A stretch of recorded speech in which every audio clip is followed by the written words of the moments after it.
ರಾಜ್ಯದಲ್ಲಿ ಈ ಬಾರಿಯ ಮುಂಗಾರು ಆರಂಭದಲ್ಲೇ ನಿರಾಸೆ ಮೂಡಿಸಿದ್ದು ಮಳೆ ಕೊರತೆಯ ಆತಂಕ ದಿನದಿಂದ ದಿನಕ್ಕೆ ಹೆಚ್ಚಾಗ್ತಾ ಇದೆ.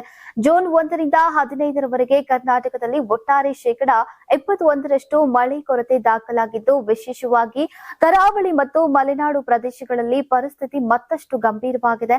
ಹವಾಮಾನ ಇಲಾಖೆಯ ಪ್ರಕಾರ ಕರಾವಳಿಯಲ್ಲಿ 41% ಹಾಗೂ ಮಲೆನಾಡು ಪ್ರದೇಶದಲ್ಲಿ 36% ಮಳೆಯ ಕೊರತೆ ಕಂಡುಬಂದಿದೆ. ಜೂನ್ 4ರಂದು ರಾಜ್ಯಕ್ಕೆ ಮುಂಗಾರು ಪ್ರವೇಶಿಸಿದ್ರೂ ಕೂಡ ಈ ಅವಧಿಯಲ್ಲಿ ವಾಡಿಕೆಯಂತೆ 45.5 ಮಿಲಿಮೀಟರ್ ಮಳೆಯಾಗಬೇಕಿದ್ರೆ ಕೇವಲ 67 ಮಿಲಿಮೀಟರ್ ಮಳೆಯಷ್ಟೇ ದಾಖಲಾಗಿದೆ. ಎಲ್ ನೀನೋ ಪರಿಣಾಮದಿಂದಾಗಿ ಈಗ ಮುಂಗಾರು ಮಾರುತಗಳು ದುರ್ಬಲಗೊಂಡಿರುವುದೇ ಇದಕ್ಕೆ ಪ್ರಮುಖ ಕಾರಣ ಅಂತ ಹವಾಮಾನ ತಜ್ಞರು ತಿಳಿಸಿದ್ದಾರೆ.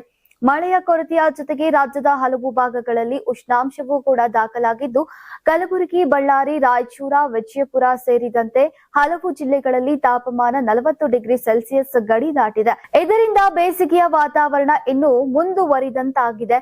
ಇನ್ನು ಇದರ ಪರಿಣಾಮವಾಗಿ ರಾಜ್ಯದ ಪ್ರಮುಖ ಜಲಾಶಯಗಳಲ್ಲೂ ಕೂಡ ಸ್ಪಷ್ಟವಾಗಿ ಕಾಣಿಸ್ತಾ ಇದೆ. 14 ಪ್ರಮುಖ ಜಲಾಶಯಗಳ ಒಟ್ಟು 896 ಟಿಎಂಸಿ ಸಂಗ್ರಹ ಸಾಮರ್ಥ್ಯದಲ್ಲಿ ಸದ್ಯ ಕೇವಲ 206 ಟಿಎಂಸಿ ನೀರು ಮಾತ್ರ ಉಳಿದಿದೆ. ಕಾವೇರಿ ಮತ್ತು ಕೃಷ್ಣಾ ಕೊಳ್ಳದ ಜಲಾಶಯಗಳಲ್ಲೂ ಕೂಡ ನೀರಿನ ಮಟ್ಟ ಕಳೆದ ವರ್ಷಕ್ಕೆ ಹೋಲಿಸಿದ್ರೆ ಗಣನೀಯವಾಗಿ ಕುಸಿದಿದೆ. ಈ ಹಿನ್ನೆಲೆಯಲ್ಲಿ ಲಭ್ಯವಿರುವಂತಹ ನೀರನ್ನ ಕುಡಿಯುವ ಉದ್ದೇಶಕ್ಕೆ ಮಾತ್ರ ಆದ್ಯತೆ ನೀಡೋಕೆ ಸರ್ಕಾರ ಮುಂದಾಗಿದೆ. ಜುಲೈ ಮೊದಲ ವಾರದಲ್ಲಿ ಜಲಾಶಯಗಳ ನೀರಿನ ಮಟ್ಟವನ್ನ ಪರಿಶೀಲಿಸಿ ಅಗತ್ಯವಿದ್ರೆ ಬರ ಪರಿಸ್ಥಿತಿ ಘೋಷಿಸುವಂತಹ ಬಗ್ಗೆ ಅಂತಿಮ ನಿರ್ಧಾರ ಕೈಗೊಳ್ಳಲಾಗುವುದು ಅಂತ ಕಂದಾಯ ಇಲಾಖೆ ತಿಳಿಸಿದೆ. ಒಟ್ಟಾರೆಯಾಗಿ ಮುಂಗಾರು ಆರಂಭದಲ್ಲಿ ಮಳೆ ಕೈಕೊಟ್ಟಿರುವುದು ಈಗ ರಾಜ್ಯದ ಕೃಷಿ, ಕುಡಿಯುವ ನೀರು ಹಾಗೂ ಜಲಾಶಯಗಳ ಸ್ಥಿತಿಗೆ ದೊಡ್ಡ ಸವಾಲಾಗಿ ಪರಿಣಮಿಸಿದ್ದು, ಮುಂದಿನ ಕೆಲ ವಾರಗಳ ಮಳೆಯ ಮೇಲೆಯೇ ಕರ್ನಾಟಕದ ಜಲ ಭದ್ರತೆ ಹಾಗೂ ಕೃಷಿ ಭವಿಷ್ಯ ಅವಲಂಬಿತವಾಗಿದೆ.